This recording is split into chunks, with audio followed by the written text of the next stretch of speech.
রমজান সম্পর্কে এই জন্য কথা বললাম যে রাসূল সাল্লাল্লাহু আলাইহি ওয়াসাল্লাম একটা হাদিসের মধ্যে বলেছেন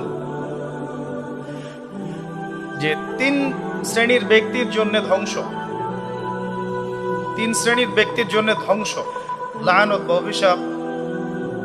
এক শ্রেণী হচ্ছে যারা নিজের বৃদ্ধ পিতামাতাকে পেয়েছে কিন্তু পিতামাতার খেদমত করে জান্নাত লাভ করতে পারে নাই, তাদের জন্য ধ্বংস। আর এদের সংখ্যা দিন দিন বাড়ছে, এই জেনারেশনের সংখ্যা দিন দিন বাড়ছে যারা পিতামাতার খেদমত করতে চায় না। দ্বিতীয়ত হচ্ছে সেই শ্রেণীর মানুষ যারা রমজান মাসকে পেয়েছে, রমজান মাসকে পেয়েও তারা নিজেদের গুনাহ মাফ করাতে পারলো না, তাদের জন্য ধ্বংস। তৃতীয় শ্রেণী হচ্ছে তারা যাদের সামনে রাসূলুল্লাহ সাল্লাল্লাহু আলাইহি ওয়াসাল্লামের নাম উচ্চারিত হয়েছে কিন্তু রাসূলের নাম শুনে তারা দরুদ পাঠ করেন নাই। এই তিন শ্রেণীর ব্যক্তির জন্য রাসূলুল্লাহ সাল্লাল্লাহু আলাইহি ওয়াসাল্লাম ধ্বংসের দোয়া করেছেন। আমরা আল্লাহর কাছে দোয়া করি আল্লাহ পাক আমাদেরকে এই তিন শ্রেণীর অন্তর্ভুক্ত না করুন, আমিন। এবং আসন্ন রমজানে আমরা যেন রমজানকে কাজে লাগিয়ে আমাদের গুনাহগুলোকে মাফ করাতে পারি, আল্লাহ পাক সেই তৌফিক এনায়েত করুন, আমিন। আমাদের যারা পিতামাতা বেঁচে আছে যাদের, তারা যেন পিতামাতাকে বোঝা মনে না করি, বরং জান্নাতে যাওয়ার মাধ্যম মনে করে তাদের সেবা যত্ন করার মানসিকতা তৈরি করি, আল্লাহ পাক তৌফিক এনায়েত করুন, আমিন। এবং রাসূলুল্লাহ সাল্লাল্লাহু আলাইহি ওয়াসাল্লামের নাম শুনলেই কমপক্ষে সাল্লাল্লাহু আলাইহি ওয়াসাল্লাম এই কথাটা বলার অভ্যাস গড়ে তুলি, আল্লাহ কবুল করুন, আমিন। রমজানকে কাজে লাগানোর জন্যে আগে থেকেই প্রস্তুতির প্রয়োজন আছে। যে ব্যক্তি নামাজ পড়ে না 5 ওয়াক্ত, রমজানের প্রথম দিনেই সে 5 ওয়াক্ত নামাজে হয়ে যাবে, এটা কিন্তু ডিফিকাল্ট। এই জন্য এখন থেকেই নামাজের চর্চা করতে হবে। রমজানে কয়েকটা কাজ খুব বেশি বেশি গুরুত্ব দিয়ে করবেন। 1 নাম্বার, জামাতের সাথে 5 ওয়াক্ত সালাত পারা যাবে ইনশাআল্লাহ।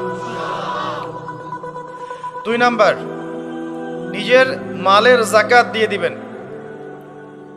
এটা কি ব্যবসায়িক সমিতির উদ্যোগে প্রোগ্রাম? নিজেদের মালের যাকাত হিসাব করে মুফতি সাহেবদের কাছে যাবেন, কওমি উলামায়ে কেরামের কাছে যেতে পারেন, গিয়ে যাকাতের আপনার নিসাব হিসাব করে নেবেন যে আপনার কতটুকু যাকাত এসেছে। এবং এটা দেওয়ার সবচেয়ে উত্তম সময় হচ্ছে রমাদান মাস। যাকাতগুলো দিয়ে দিবেন, আল্লাহ পাক তৌফিক দান করুন। সাদাকাতুল ফিতর দিবেন রমজান মাসে। তারাবির সালাত অবশ্যই অ্যাটেন্ড করবেন, তারাবির সালাত মিস করবেন না।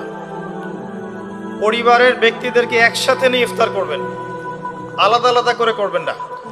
বেশি থেকে বেশি মানুষকে ইফতার করাবেন, সামাজিকভাবে, রাষ্ট্রীয়ভাবে, সংগঠনের উদ্যোগে বা ব্যক্তিগত পর্যায়ে বেশি থেকে বেশি মানুষকে ইফতার করাবেন। এবং কোরআনুল কারীমকে বেশি সময় দিবেন। প্রতিদিন অন্তত পক্ষে 1 পারা করে তেলাওয়াত করবেন। যারা হাফেজ কোরআন তারা পুরো কোরআন হিফজ আবার চর্চা করবেন। যারা আরও বড় লেভেলে আছেন কোরআন গবেষণা করবেন। 5 ওয়াক্ত নামাজের পরে একটা করে হাদিস পড়ার চেষ্টা করবেন মসজিদের মধ্যে। আসর থেকে মাগরিব এই সময়টুকুর মধ্যে, আসরের নামাজের পরে মসজিদ ভিত্তিকভাবে দার্সের ব্যবস্থা করবেন, তালিমের ব্যবস্থা করবেন। 30 দিন 30টা আলাদা আলাদা টপিকে কথা হবে, জনগণ জানতে পারবে। পারা যাবে? ব্যবসায় এই মাসে খুব বেশি লাভের চেষ্টা করবেন না, পরকালীন লাভের চেষ্টা করবেন। সিন্ডিকেট করে দ্রব্যমূল্যের দাম বাড়িয়ে দিবেন না, চেষ্টা করবেন মানুষকে আরও সহজ করে দেওয়ার জন্য। যারা খাবারের ব্যবসা করেন রমজান মাসে বেশি বেশি মানুষকে খাবার খাওয়াবেন, আল্লাহ বরকত দিবে ইনশাআল্লাহ। কাপড়ের ব্যবসা করেন, বেশি থেকে বেশি মানুষকে কাপড় দান করবেন রমজান মাসে। রমজানে মুসলিমদের নিত্য প্রয়োজনীয় যে দ্রব্যগুলো আছে এগুলো যারা বিক্রি করেন তাদের প্রতি অনুরোধ থাকবে যে কৃত্রিম সংকট সৃষ্টি করে দাম বাড়াবেন না, বরং মানুষের জন্য সহজ করে দিবেন। আল্লাহ আপনার রিজিকে বরকত দিবে ইনশাআল্লাহ।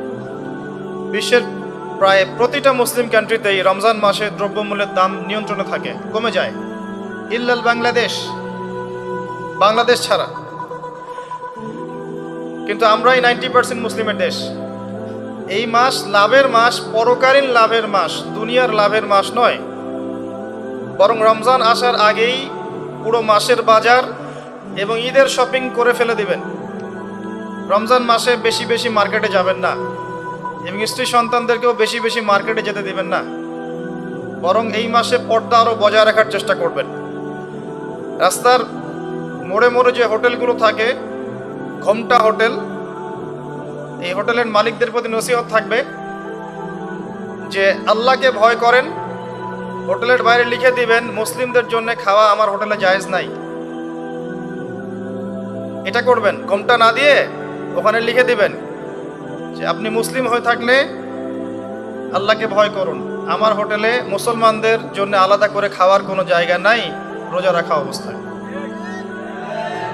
সেলুনে আছেন যারা, সেলুনে লিখে দিবেন রমজান মাসে আমি দাড়ি কাটি না, কমপক্ষে লিখে দিবেন যে আমার দোকানে দাড়ি শেভ করা হয় না। রমজান মাসে আল্লাহওয়ালা হয়ে যান, লাআল্লাকুম তাত্তাকুন, তাকওয়া অবলম্বন করতে হবে। কিছু টিপস বলে দিলাম। সবচেয়ে বড় কথা হচ্ছে মানসিক প্রস্তুতি। রমজান আসতে যাচ্ছে, একটা মানসিক প্রিপারেশন। এই রমজানের 30টা দিন আমি প্রত্যেকটা দিনকে কাজে লাগাবো। প্রতিটা দিন আমি কোরআনের কিছু অংশ পড়বো, হাদিস কিছু পড়বো, দুটা কথা মানুষকে দাওয়াত দিব, ইফতার করাবো মানুষকে, সাধ্যমতো দান সাদাকা করব, তারাবির সালাতে হাজির হব, কোরআন খতম দিব। এই কাজগুলো করতে কি সরকার বাধা দিবে? প্রশাসন বাধা দিবে? এগুলো আমাদের হাতে আছে। আল্লাহ পাক আমাদের সবাইকে তৌফিক এনায়েত করুন, আমিন। আর এই রমজান মাসে বেশি বেশি খাওয়া এবং দুনিয়াবি কাজে অপচয় করবেন না। সারাদিন রোজা রেখে যদি ইফতার করতে 20টা আইটেম নিয়ে বসি আমাদের পুরান ঢাকার মানুষের মতো, তাহলে অবস্থা খারাপ। রমজানের আধ্যাত্মিকত্ব নষ্ট হয়ে যাবে। কথা কি বুঝতে পারছেন? রোজা রেখেছে আলহামদুলিল্লাহ, ইফতার করার জন্য কি 20টা আইটেমের দরকার আছে? 10টা আইটেমের দরকার আছে? এই যত বেশি ইফতারে খাবে মানুষ তত বেশি সে অসুস্থ হয়ে যাবে এবং তারাবি অন্যান্য ইবাদতগুলো ঠিক মতো করতে পারবে না। আমাদের ক্ষেত্রে দেখা যায় যে সেহেরি আর ইফতারে আয়োজন দেখলে মনে হয় এটা আমার জীবনের শেষ খাওয়া হবে না। কথা বুঝতে পারছেন? এই স্বভাবগুলোকে চেঞ্জ করতে হবে। আল্লাহ পাক তৌফিক ইনায়েত করুন, আমিন। এবার আসেন,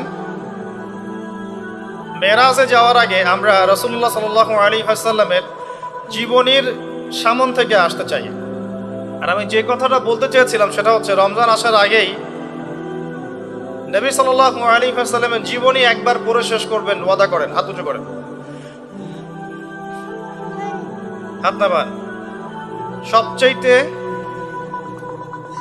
সেরা বই আমার কাছে জীবনীর উপরে, নবী সাল্লাল্লাহু আলাইহি ওয়াসাল্লামের জীবনীর উপরে অনেক বই আছে, তবে আমার কাছে মনে হয় সবচেয়ে বেস্ট বইটা হচ্ছে আর রাহিকুল মাখতুম।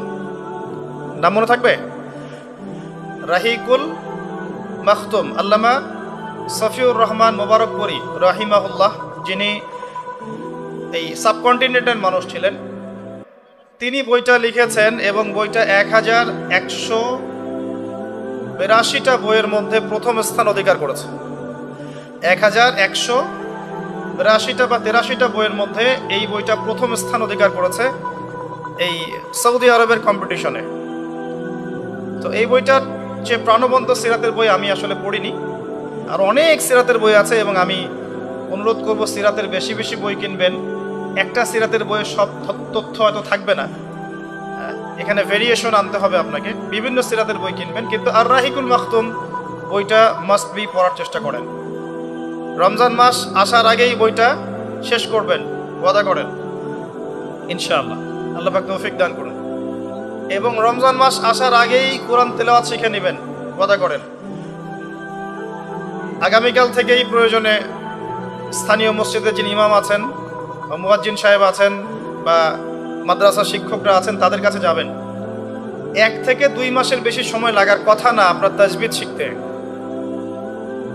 সবার তো শিখলেই বিশুদ্ধ হয়ে যাবে না। পড়তে পড়তে পড়তে পড়তে একটা পর্যায়ে আপনার মুখের মধ্যে জড়তা আল্লাহ কাটিয়ে দিবে, তখন আপনি ইনশাল্লাহ ফ্লুয়েন্টলি পড়তে পারবেন। কিন্তু শিখতে, নিয়মকানুনগুলো শিখতে 1 থেকে 2 মাসের বেশি লাগার কথা না। আর আমি জানি আপনারা জীবনে অনেক কিছুই পড়েছেন।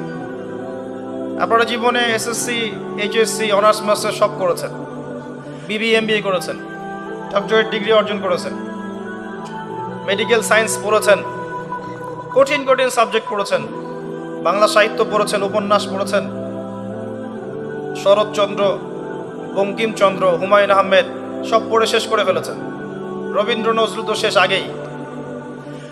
ইংরেজিতে অনার্স করছেন, ইকোনমিক্সে অনার্স করছেন, ম্যানেজমেন্ট পড়ছেন, অ্যাকাউন্টিং পড়ছেন, কঠিন সাবজেক্ট পড়ছেন, ফিজিক্স কেমিস্ট্রি পড়ছেন, বায়োলজি পড়ছেন, কিন্তু 1-2 মাস 3 মাসের মধ্যে আপনি কোরআন শিখতে পারবেন না, এটা আসলে বিশ্বাসযোগ্য নয়। এই ক্যাপাবিলিটি আল্লাহ পাক আপনার মস্তিষ্কে দিয়েছেন, আল্লাহর ওয়াস্তে আপনি কাজে লাগান, ইনশাআল্লাহ পরকালে আপনি সফল হবেন। রমজান আসার আগেই শিখতে হবে এই কারণে, যাতে রমজানের প্রথম দিন থেকে আপনি তেলাওয়াত করতে পারেন, ডেইলি 1 পারা পারা যাবে ইনশাআল্লাহ। এই কোরআন কার উপর নাজিল হয়েছে? মুহাম্মদ সাল্লাল্লাহু আলাইহি ওয়াসাল্লামের প্রতি। কখন নাজিল হয়েছে আমাকে বুঝতে হবে। একটু বসেন, রিল্যাক্স হন, আমাকে দেখা না গেলে কোনো সমস্যা নেই, আমার কথাগুলো শুনেন। আর আমি তো জামাই না যে আমাকে দেখতেই হবে। তো নবী সাল্লাল্লাহু আলাইহি ওয়াসাল্লাম যে সময়ে তার উপরে কোরআন নাজিল হয়েছে, এই সময়টা একটু বুঝতে হবে। ওই যুগটাকে বলা হয় কি? আইয়ামে জাহিলিয়াত, মানে কি? অন্ধকারাচ্ছন্ন যুগ। ওই যুগে মৌলিকভাবে অনেক সমস্যা ছিল, কিন্তু মোটা দাগে 5টা সমস্যা ছিল। কয়টা? 5টা। এখান থেকে আমি মেরাজের দিকে যাবো ইনশাআল্লাহ। 5টা মৌলিক সমস্যা ছিল। 5টা সমস্যার প্রথম হচ্ছে শিরক। ওই যুগের মানুষরা আল্লাহর সাথে শিরক করত। তারা মূর্তি পূজা করত, তারা মাধ্যম পূজা করত, তারা কবর পূজা করত, তারা মৃত ব্যক্তির পূজা করত, তারা প্রকৃতির পূজাও করত কোনো কোনো ক্ষেত্রে। আর অল্প কিছু মানুষ ছিল নাস্তিক, অল্প কিছু, খুব বেশি না। এই যে শিরকের এই সমস্যাটা এখনকার বিশ্বের মধ্যে নাই। আচ্ছা, দ্বিতীয় সমস্যা ছিল রিবা বা সুদ। তাদের ম্যাক্সিমাম মানুষ সুদ ভিত্তিক অর্থনীতির সাথে জড়িত ছিল। এই সমস্যাটা কি এখনকার বিশ্বে নাই? তো দ্বিতীয় সমস্যা ছিল রিবা, যেটা এখনকার বিশ্বের অন্যতম মৌলিক সমস্যা। আপনি যদি বিশ্বের অর্থনীতির দিকে তাকান, আপনি দেখবেন বিশ্বের পুরো অর্থনৈতিক সিস্টেমটা সুদ ভিত্তিক। কেউ এর বাইরে নয়, কেউই বাইরে নয়। আমরা এমন একটা যুগে বাস করছি যেখানে কেউ যদি সুদ থেকে বাইরে থাকতে চায়, যে আমি মোটেই খাবো না, একবারেই খাবো না, টোটালি খাবো না, তারপরেও তার গায়ের মধ্যে সুদের ছিটা ফোটা লাগবে। কথা বুঝতে পারছেন? এটা সেই যুগ। কিভাবে লাগবে সেটা সম্পর্কে জানার জন্য রিবা কেন্দ্রিক যে বইগুলো আছে, আল্লামা তাকি উসমানীর বই আছে, ইনশাআল্লাহ আগামীতে এটার উপর বিস্তারিত আলোচনা আসবে। এগুলো পড়েন এবং শোনেন, ইনশাআল্লাহ কাজে দিবে। শুধু এতটুকু বলবো, যে খায়, যে দেয়, যে সাক্ষী থাকে এবং যে লিখে রাখে, উভয়কেই, এই 4 শ্রেণীর মানুষকেই নবী সাল্লাল্লাহু আলাইহি ওয়াসাল্লাম সমান অপরাধী বলেছেন। পুরো সিস্টেমটার মধ্যে এগুলো পড়ে যাবে। এমনকি যদি দেখেন আমি খাচ্ছি না, একটা ফ্ল্যাট বাসায় ভাড়া আছে, এই বাসা যে করেছে সে সুদের লোন নিয়ে করেছে, আমার ভাড়ার টাকা থেকে সে লোন শোধ করে, পরোক্ষভাবে আমিও সুদের সাথে জড়িত আছি। এটা সেই যুগ যেখানে আপনি বেঁচে থাকতে চাইলে পারবেন হয়তোবা, যদি আপনার তাকওয়া অনেক উঁচু লেভেলের হয়, কিন্তু ধুলি কণা আপনার গায়ে লাগবেই, আপনি বাঁচতে পারবেন না। তৃতীয় সমস্যা ছিল মাদক। আইয়ামে জাহিলিয়াতের তৃতীয় সমস্যা ছিল মাদক। এখনকার বিশ্বের দিকে আপনি তাকান, আপনি দেখবেন ম্যাক্সিমাম যুব সমাজ এই সমস্যায় নিপতিত আছে, আছে না? সেম সমস্যা। চতুর্থ সমস্যা ছিল নারীর অবমাননা। এটা সম্পর্কে বলার আমার কোনো প্রয়োজন নাই, যথেষ্ট বলেছি এই পর্যন্ত আমি। নারীকে যেভাবে আজকে আমরা পণ্যের ন্যায় ব্যবহার করছি, এটা আইয়ামে জাহিলিয়াতের সেই বন্যতাকেও হার মানিয়েছে। 5 নম্বর সমস্যা ছিল গোত্রীয় দ্বন্দ্ব, গোত্রীয় রক্তক্ষয়ী সংঘাত। এই 5টা ছিল মৌলিক সমস্যা। এখন আপনি আপনার সমাজ এবং বিশ্বের দিকে তাকিয়ে দেখেন এই 5টা সমস্যা আছে কি নাই? আছে। এরকম একটা যুগে জন্ম নিয়েছেন প্রিয় নবী মুহাম্মদুর রাসূলুল্লাহ সাল্লাল্লাহু আলাইহি ওয়াসাল্লাম। এরকম সমাজে থেকেও তিনি কখনো পাপের ধার কাছেও যান নাই। বলেন সুবহানাল্লাহ। এরকম একটা সমাজে থেকেও যখন তিনি নবী হননি, তখনও পাপের ধার কাছেও তিনি যান নাই। তিনি কখনো শিরক করেননি, কখনো মূর্তি পূজা করেননি, কখনো রিবা খাননি, আর বাকি বিষয়গুলো ধার কাছেও যাননি। বরং তিনি হিলফুল ফুজর তৈরি করেছিলেন যাতে করে সমাজের এই অসঙ্গতিগুলো দূর করা যায়। এটা তো আপনারা জানেন। এরপর তিনি নবী হলেন 40 বছর বয়সে। প্রথম কোন আয়াত নাজিল হয়েছিল? সূরা আলাকের প্রথম 5 আয়াত আল্লাহ পাক প্রথমে পড়তে বলেছেন, ইকরা বিসমি রাব্বিকাল্লাযী খালাক খালাকাল ইনসানা মিন আলাক ইকরা ওয়া রাব্বুকাল আকরাম আল্লাযী আল্লামা বিল কলম আল্লামাল ইনসান মা লাম ইয়ালাম। এখানে প্রথম কথাটা হচ্ছে পড়ুন। আল্লাহ পাক প্রথমে বললেন না সুদ খেও না, শিরক করো না, মাদক সেবন করো না, জেনার ধার কাছেও যেও না। আল্লাহ পাক এগুলো কিছুই বললেন না। এমনকি আল্লাহ এটাও বললেন না সুবহানাহু ওয়া তাআলা যে নামাজ আদায় করো, যাকাত দাও, রমজান মাসে সাওম রাখো। আল্লাহ পাক কি বললেন? পড়ুন। আপনার জীবনের প্রথম ফরজ হচ্ছে পড়াশোনা করা। আমাদের জীবনের প্রথম ফরজ হচ্ছে পড়াশোনা করা। যে যত বেশি কনস্ট্রাকটিভ সিলেবাসে পড়াশোনা করবে তার অন্তর্দৃষ্টি তত বেশি সুদূর প্রসারী হবে ইনশাআল্লাহ তাআলা, এবং তার আমল আরো সুন্দর হবে, তার ব্যবহার সুন্দর হবে, চরিত্র সুন্দর হবে, তার মনুষ্যত্ব ভালো হবে। তার দ্বারা সমাজ, দেশ, রাষ্ট্র, উম্মাহ ভালো কিছু পাবে ইনশাআল্লাহ। অশিক্ষিত মূর্খ জনগণকে দিয়ে রাষ্ট্রের কোনো কাজ নাই, আছে?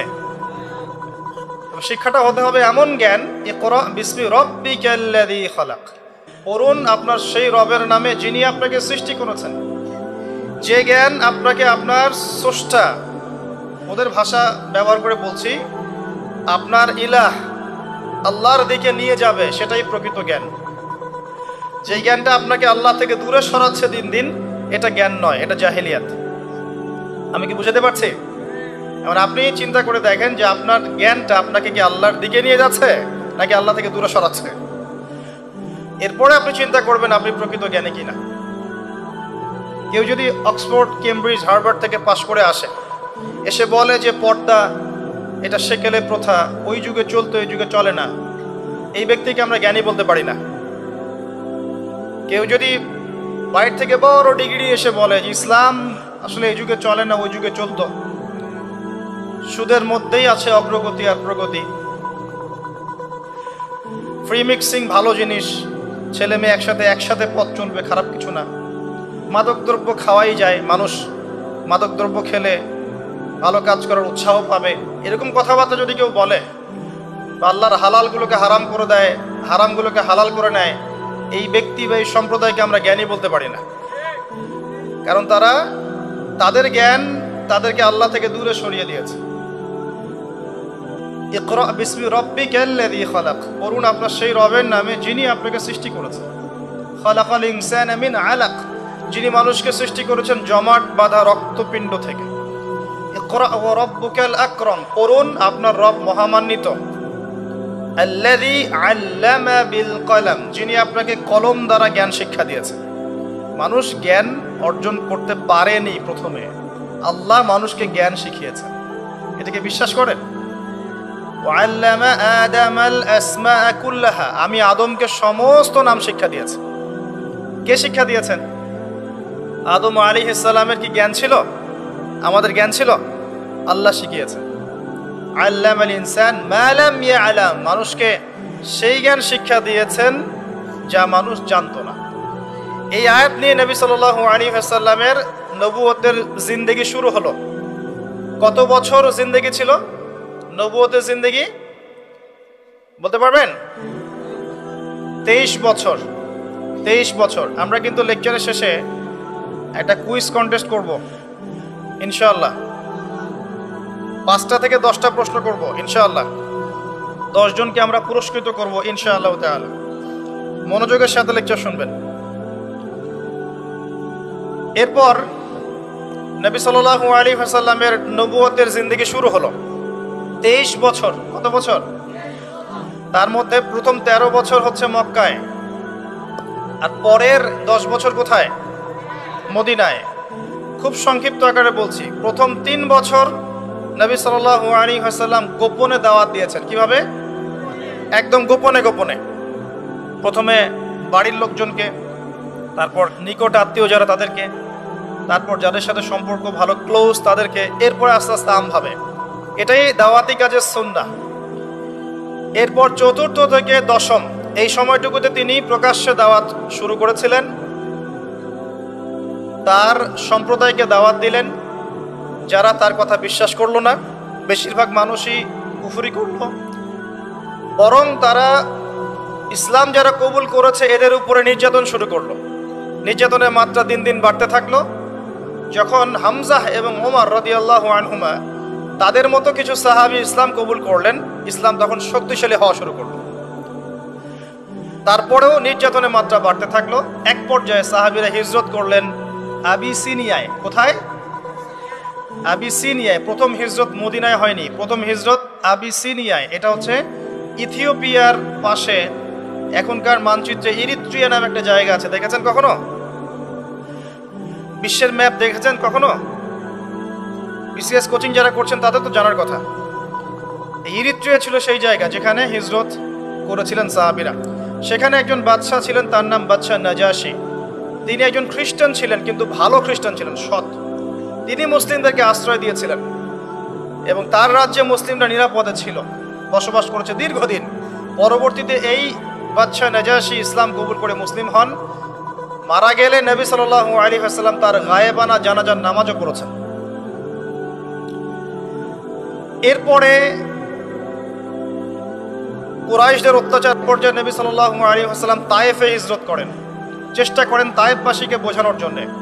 তায়েফের লোকজন সাড়া দেয়নি, উল্টা নবী সাল্লাল্লাহু আলাইহি ওয়াসাল্লামকে রক্তাক্ত করেছিল।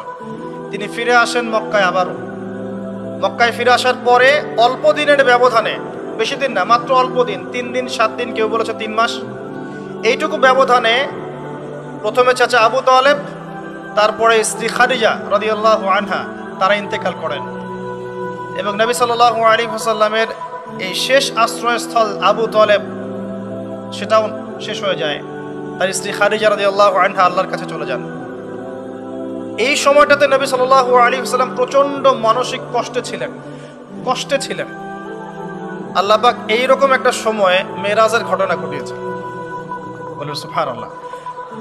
আল্লাহ রাব্বুল আলামিন তাকে পুরো মানসিক সমস্ত কষ্ট থেকে ফারেক করে আল্লাহ পাকের সমস্ত কুদরত দেখিয়েছেন মহাবিশ্বে নিয়ে গিয়ে। যদিও বা তার আগের 3 বছর সাহাবীদেরকে বয়কট করা হয়েছিল। 3 বছর গাছের ছাল পাতা খেয়ে সাহাবীরা থেকেছেন শিয়ারে আবু তালেব নামক জায়গায়। এরপর বয়কট তুলে নেওয়া হয়।